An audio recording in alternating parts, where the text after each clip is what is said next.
Halo, salam sejahtera. Selamat berjumpa kembali bersama Miss Irma dalam pelajaran kimia. Pada pertemuan kali ini kita akan melanjutkan materi kita tentang massa atom. Sebagai acuan pembelajaran kita hari ini, silakan buka textbook Kimia Erlangga kalian halaman 213 sampai 224. Massa atom terkait dengan partikel yang sangat kecil. Oleh sebab itu tidak mungkin menimbang massa dengan mengukur satu atom.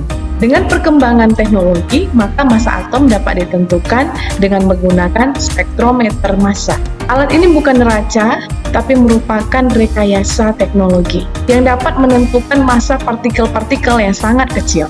Nah, bagaimana sebenarnya perhitungan massa atom tersebut? Melalui pembelajaran hari ini kita akan mengetahui hal tersebut, yaitu tentang massa atom dan mengetahui istilah baru yang terkait dengan hal ini, yaitu mol. Berikut penjelasannya, yaitu tentang massa atom. Massa atom.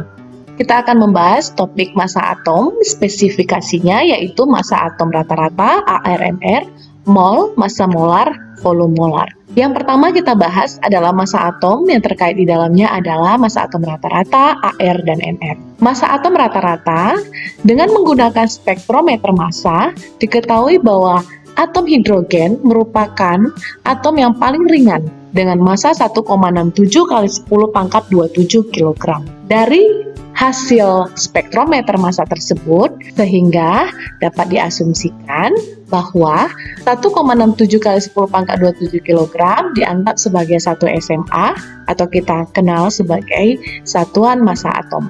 Nah, massa satu atom hidrogen sama dengan 1 SMA. Itu sebagai tolak ukur dasar untuk pengukuran massa atom rata-rata. Bagi contoh, atom karbon mempunyai isotop dengan massa 12 SMA dan 13 SMA. Setiap atom ternyata memiliki massa berbeda-beda, walaupun atomnya sama. Tapi karena ukurannya berbeda, maka otomatis massa juga dapat berbeda. Perihal seperti beras, ketika kita melihat bahwa beras itu ternyata memiliki butiran-butiran yang berbeda, nah, yang kita hitung bukan berapa butirnya, tapi adalah berat rata-ratanya. Demikian juga untuk karbon. Contoh lain adalah neon, mempunyai isotop 20, 21, dan 22. Oleh sebab itu, dapat disimpulkan bahwa massa atom adalah massa rata-rata dari seluruh isotop yang ada di alam. Massa atom relatif, atau kita sebut AR. ARX sama dengan massa rata-rata satu atom X per 1/12 kali massa satu atom C12. Nah, ini adalah massa rata-rata tadi yang kita bahas. Kemudian, 1/12 kali massa satu atom C12, ini adalah atom atau unsur yang paling banyak ditemui di alam. Ya, sehingga ARX ini tadi massa atom relatif X, tidak mempunyai satuan. Massa satu atom C12 berarti adalah 12 SM. Nah, nanti tergantung soal berapa yang diketahui atau atom apa yang diketahui. Sebagai contoh, yang pertama, jika massa rata-rata satu atom nitrogen adalah 14 SMA, berapa massa atom relatif N? Kita bahas berdasarkan rumus yang tadi. Massa rata-rata satu atom X atau nitrogen yang diketahui dibagi 1/12 kali massa satu atom C12. Tinggal kita substitusi ganti ke angka yang diketahui ya. Untuk massa rata-rata satu atom nitrogen tadi 14 SMA, dibagi 1/12 kali 12 SMA, dapatlah hasilnya 14. Hasil dari massa relatif nitrogen tersebut. Contoh kedua, jika massa satu atom C12 adalah 1,99 kali 10 pangkat min 26 kg, itulah massa rata-rata satu atom magnesium. Nah, di sini diketahui massa relatif 24. Yang ditanya adalah massa rata-rata, ya. Tetap dengan rumus yang tadi, namun yang kita tanya adalah yang bagian atas di rumus, ya, yang massa rata-rata. Nah, boleh kita atur sedemikian rumusnya sehingga menjadi variabel yang ditanya, atau kita substitusi seperti yang Miss tulis begini, boleh, ya. Nah, di sini Miss langsung masukkan ARMG tadi 24, ini massa rata-rata satu atom Mg tadi yang kita akan tentukan. Nah, 1/12 kali 1,99 kali 10 pangkat min 26 kg. Ini menggunakan kilogram, ya. Sehingga kita kalikan di sini jadi 12, ya. Oke. Nah, sehingga satu atom magnesium hasilnya adalah 47,76 kali 10 pangkat min 26, kita bagi 12 ya, dapat hasilnya 3,98 kali 10 pangkat 26 kg. Kita lanjut contoh yang ketiga. Tembaga terdapat dua isotop di alam, yaitu Cu63, Cu65. Jika massa atom relatif atau AR dari Cu63,5, tentukan kelimpahan masing-masing isotop tersebut di alam. Baiklah, kita tentukan. Kita misalkan terlebih dahulu, kelimpahan Cu63 kita misalkan sebagai X%. Kemudian kelimpahan Cu65 100 kurang X%. Ya, jadi ingat persentase 100 maksimum, jadi ini kita misalkan dulu. Nah, kita masukkan rumus yang tadi, jadi totalnya 100% yang di bawah. Ini 63,5 massa relatifnya tadi AR ya. Ini adalah Cu63 kita kali X. Nah, ini 100 kurang X kali 65. Ini yang Cu65. Oke, tinggal kita selesaikan perhitungannya. 63X tambah 6500 kurang 65X. 100%-nya, 100-nya kita kali ke 63,5 ya.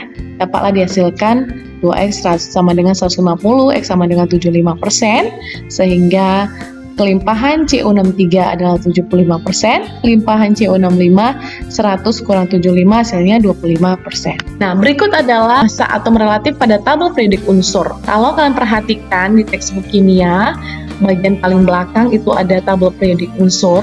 Nah, angka yang bawa posisi yang seperti yang ditandai ini adalah massa atom relatif setiap unsur ya.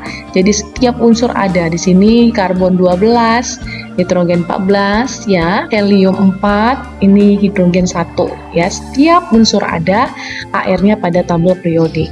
Selanjutnya massa molekul relatif dan massa rumus relatif atau MR. Nah, untuk menghitung MR dasarnya dari AR ya, massa atom relatif. Jadi, jika diketahui misalnya molekulnya AXBY ya, ini X sebagai indeks ya, menyatakan banyaknya atom ya. Sehingga menghitungnya adalah indeks kali ARA, ini atomnya, tambah Y kali ARB. Contoh pertama, hitunglah MR dari C2H5OH. Ingat tadi, sesuai dengan yang Miss jelaskan sebelumnya, bahwa indeks dikali AR setiap atom. Oke, untuk MR C2H5OH berarti 2 kali ARC tambah 6 kali ARH. Kenapa 6? Karena di sini hidrogen totalnya ada 6, 5 tambah 1 ya nak. Jadi tidak perlu yang 5 dikali 1 ARH, nanti 1 lagi dikali ARH, tidak perlu. Kita langsung jumlahkan saja untuk atom yang sama, yang sejenis ya. Kemudian oksigen ada 1, berarti 1 kali ARO. Oke, nah setelah itu kita tinggal kalikan indeks kali AR masing-masing atom. Dapat hasilnya 46. Contoh kedua, suatu senyawa mempunyai rumus empiris CH3. Jika MR senyawa tersebut 30, tentukan rumus molekul dari senyawa tersebut. Jadi di sini berkaitan dengan rumus empiris kita sudah pelajari di bab sebelumnya ya. CH3 ini empirisnya.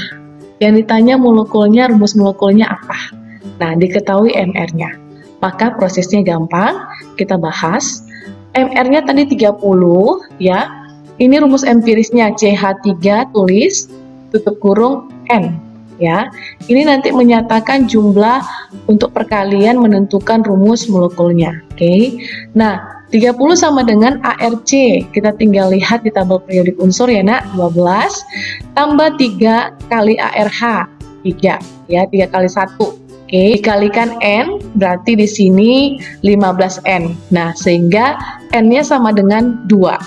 Oke, ketika dapat N-nya 2, kita tinggal tulis lagi di empiris tadi ya, rumus empiris, ganti angka, kemudian kalikan ke dalam ya.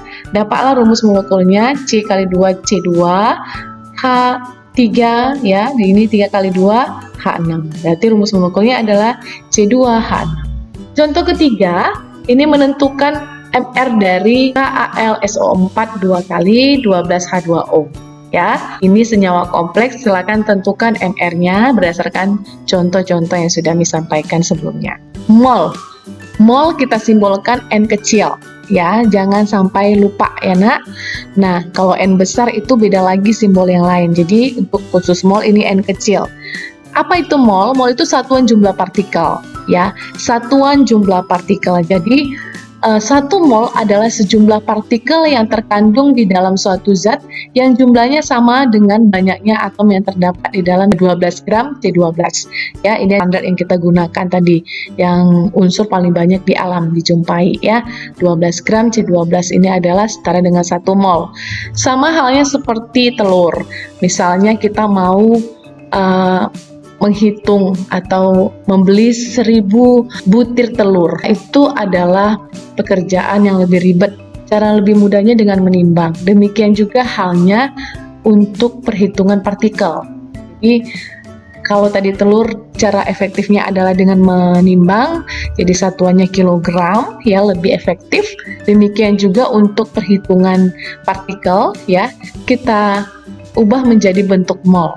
Jadi semuanya kita jadikan ke mol, itu adalah bentuk yang paling efektif, efisien pada perhitungan partikel ya. Ini adalah istilah baru yang kita kenal pada pelajaran ini, mol. Dari percobaan Joseph Loschmidt dan dibenarkan oleh Avogadro, ternyata banyaknya atom karbon dalam 12 gram C12 adalah 6,02 kali 10 pangkat 23 butir atom. Nah, ini disebut bilangan Avogadro atau tetapan Avogadro, dan diberi simbol atau lambang L besar ya, diambil dari nama Loschmidt tadi ya, yang melakukan percobaan. Nah, sehingga untuk 1 mol zat sama dengan 6,02 kali 10 pangkat 23 partikel. Ingat, ini adalah bilangan Avogadro ya. Jadi kalau kita mau konversi dari mol ke partikel, kita tinggal kalikan 6,02 kali 10 pangkat 23 partikel, bilangan Avogadro. Bagian yang terkait dari mol adalah massa molar. Massa molar ini adalah sama dengan massa 1 mol zat X. Jadi nanti massa dari 1 mol zat X ini kita sebut massa molar. Ini memiliki satuan ya nak, beda dengan AR dan MR tadi ya. Namun tetap kita simbolkan nanti dengan MR untuk perhitungannya. Mol sama dengan massa per MR. Jadi massa itu diukur pada 1 molnya ya, massa per MR. Jadi dari rumus ini maka kita dapat tentukan juga massanya berapa menggunakan persamaan linier ya, mol kali MR. Berikutnya juga MR bisa ya. Berarti kalau yang ditanya adalah MR, massa bagi mol. Ya, Miss tidak tuliskan di sini, tapi tinggal kita balik aja. Ya, kalau ditanya MR berarti massa bagi mol. Oke. Nah, dari rumus tersebut kita coba mengerjakan soal. Contoh berikut, hitung berapakah mol dan jumlah partikel yang terdapat dalam 6 gram glukosa. Diketahui AR-nya C12, O16, serta H sama dengan 1 ya. Kalau di soal tidak diketahui, kalian boleh lihat di tabel periodik unsur. Oke. Nah, di sini di soal diketahui, tinggal kita cari dulu MR-nya ya. Massa molekul, massa relatif molekulnya ya. Glukosa tadi C6H12O6. Oke, masing-masing indeks kita kali dengan AR atau masing-masing. 6 kali 12, 12 kali 1, 6 kali 16. Oke, dapat hasilnya 180 gram per mol. Oke, untuk yang ini kita pakai satuan karena dia massa pada 1 mol ya. Sehingga mencari atau menentukan molnya pakai simbol aja ya. N sama dengan massa per MR. Tadi diketahui di soal ya, massanya 6 gram bagi 180 gram per mol. Ya, ini gramnya kita coret, tinggal hasilnya 1/30 mol atau 0,033 mol. Nah, menentukan partikelnya gimana, Miss? Tadi ingat bilangan Avogadro, 1 mol nilainya 6,02 kali 10 pangkat 23. Sehingga di sini kita tinggal kalikan 1/30 kali 6,03 kali 10 pangkat 23. Dapat hasilnya 2 kali 10 pangkat 22 partikel. Nah, contoh 2. Berapa gram massa urea yang mengandung 0,1 mol urea? Nah, oke. Terlebih dahulu kita cari MR-nya, massa relatif molekulnya ya, urea. Kalikan 1 karbonnya kali 12, oksigennya 1 kali 16, nitrogennya 2 kali 14, hidrogennya 4 kali 1. Totalnya semuanya adalah 60 gram per mol. Oke. Nah, ingat massa urea berarti rumusnya mol kali mR, 0,15 mol kali 60 gram per mol. Ya, molnya dicoret habis. Nah, dapat hasilnya 9 gram. Bagian terkait yang lain adalah kita sebut volume molar. Volume 1 mol gas pada suhu dan tekanan tertentu.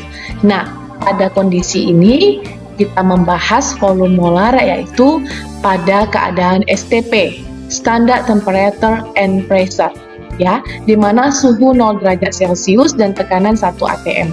Ingat ya, jika kita membahas soal dengan ketentuan STP ini, maka topik yang inilah kita akan gunakan dengan rumus sebagai berikut. Mana menentukan volume adalah mol kali 22,4 liter per mol. Ini adalah ketentuan pada keadaan STP, ya, tetapan pada keadaan STP 22,4 liter per mol. Contoh yang pertama, berapa volume 0,5 mol gas oksigen pada keadaan STP? Oke, seperti yang kita sudah bahas rumusnya tadi, maka kita lanjutkan menyelesaikan. Yang ditanya adalah volumenya mol kali 22,4, sehingga volume sama dengan 0,5 mol kali 22,4 liter per mol. Dapatlah hasilnya, volume sama dengan 11,2 liter. Contoh yang kedua, diketahui massa gas nitrogen 1,4 gram, di mana ARN sama dengan 14. Tentukan volume gas tersebut pada keadaan standar. Ya, keadaan standar atau STP itu sama saja, ya. Pembahasannya adalah sebelumnya perlu diingat bahwa gas nitrogen itu N2. Ya, ingat nak, ketika dalam keadaan gas di alam, dia berupa molekul unsur, bukan unsur saja ya, atom tunggal, tapi dia molekul unsur. Sama dengan gas oksigen O2, gas hidrogen H2, demikian juga gas nitrogen N2. Karena kalau kalian salah menentukan rumus molekulnya, maka akan salah dalam perhitungan. Ya, di sini mR gas nitrogen berarti 2 kali ARN. 14 berarti 2 kali 14 sama dengan 28. Nah, untuk menentukan mol nitrogen itu berarti gram per mR. Ingat lagi rumus yang tadi ya. Berarti 1,4 bagi 28 ya, dibagi mR-nya tadi dapat hasilnya 0,05 mol. Nah, dapat mol berarti kita tinggal kalikan dengan tetapan STP tadi ya. N kali 22,4, 0,05 kali 22,4 hasilnya 1,12 liter ya. Atau mau langsung aja Miss, jadi Kak saya maunya langsung volume sama dengan gram per mR kali 22,4, boleh sekali ya, boleh ya, mau langsung boleh, atau step by step seperti ini juga boleh. Baiklah nak, demikian untuk pembahasan topik hari ini beserta contoh-contohnya. Nah, Miss berharap lebih banyak lagi latihan soal-soal ya. Diingatkan kembali untuk topik hari ini yang sudah kita bahas, massa atom relatif termasuk massa atom rata-rata di dalamnya ya. Kita simbolkan AR dan MR ya untuk atom relatif AR, molekul relatif, massa molekul relatif MR. Kemudian bilangan Avogadro berkaitan dengan mol ya, istilah baru yang kita kenal pada materi hari ini. Kemudian massa molar dan volume molar. Ini khusus pada keadaan standard temperature and pressure ya. Demikian untuk topik-topik yang sudah kita bahas hari ini. Demikianlah pembelajaran kita hari ini. Miss berharap semua dapat memahaminya dengan baik dan mohon perbanyak latihan. Di buku textbook kita terdapat banyak soal dan Miss berharap semuanya bisa dikerjakan agar benar-benar memperkaya ilmu kalian tentang materi hari ini. Minggu depan kita akan melanjutkan materi kita tentang hukum-hukum gas dan interkonversi.